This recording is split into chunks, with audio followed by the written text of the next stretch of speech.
vous avez l'intention d'utiliser Stop Motion Animator pour réaliser votre animation, allons-y avec les trucs ainsi que quelques conseils. Donc, si vous utilisez un Chromebook, vous vous dirigez sur Favoris CSS, vous choisissez Outils web pour Chromebook et PC, et dans Vidéo, vous avez Stop Motion Animator.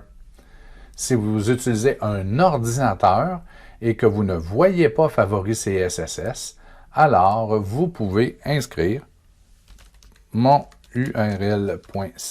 On le fait en minuscule, hein, tout le temps minuscule. monurl.ca, barre oblique, StopMo. Si vous avez un environnement numérique d'apprentissage avec votre enseignant-enseignante, l'enseignant peut avoir mis le lien dans Classroom ou dans Teams.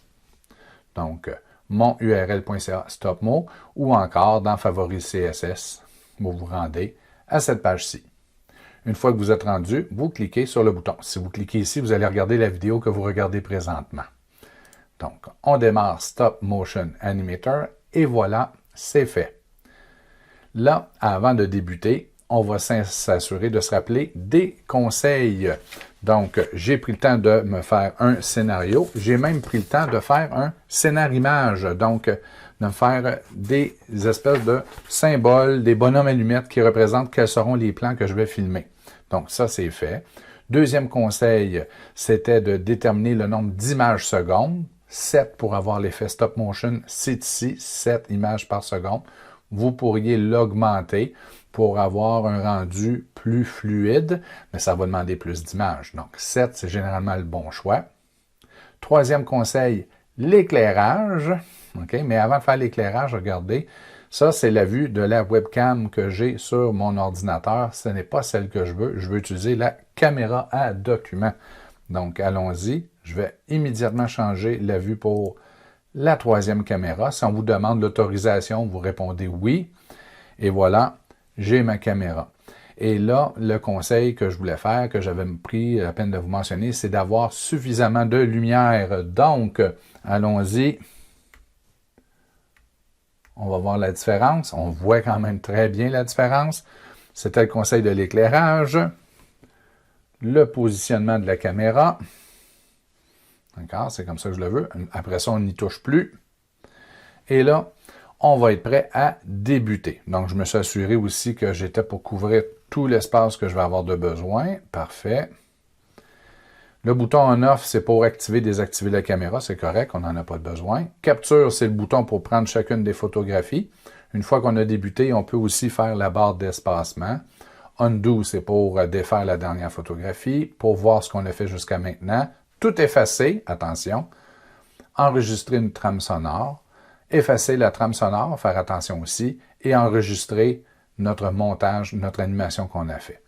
Donc, on pourrait y aller avec capture, mais avant, on se rappelle que vous n'êtes pas obligé d'utiliser une caméra document. Vous pourriez utiliser la webcam de l'ordinateur. Ou encore, si vous avez un Chromebook, vous pourriez utiliser la webcam du Chromebook. En particulier, si vous avez un Chromebook, on peut utiliser la webcam pour filmer. Mais en particulier, si vous avez un Chromebook 2 en 1 qui peut s'installer comme ça. Donc là, oui, on pourrait vraiment installer notre Chromebook. Mais, étant donné que c'est un tactile, on va être obligé de peser pour aller prendre les photographies. On risque de faire bouger l'écran. Donc, si vous utilisez un Chromebook tactile, que vous en servez comme caméra, alors, si vous pouvez avoir une souris avec ou sans fil ou un clavier, ça serait vraiment bien car vous seriez complètement isolé du Chromebook. Ça l'éviterait les mouvements de caméra. Donc, allons-y. Je prends la caméra document. Je vais faire capture pour la première photographie.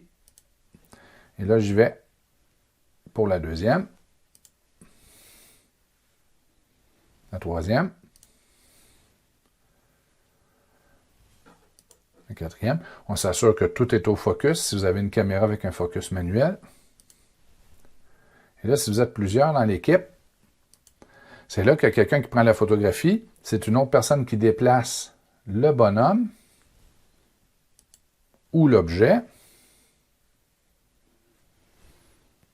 Et si vous avez même une troisième personne, on peut avoir ce qu'on appelle un réalisateur qui garde une vue d'ensemble sur tout ce qui se passe.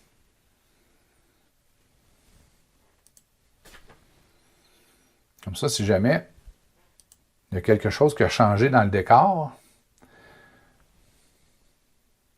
la personne qui bouge le personnage s'en rendra probablement pas compte. OK, je vais aller plus rapidement pour terminer le tour. Oh.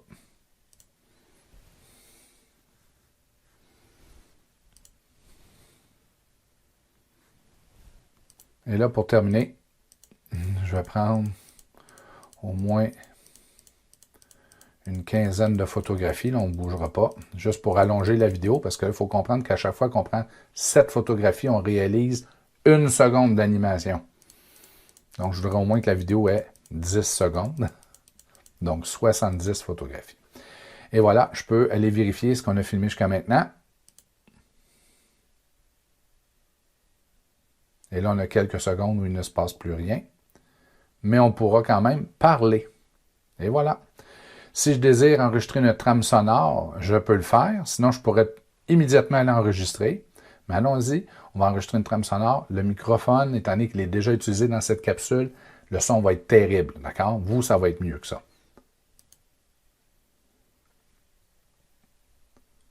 Test, test, oui. Je fais ma vidéo. Bye bye. La vidéo est presque terminée. Il nous reste 3 secondes, 2 secondes, 1 seconde.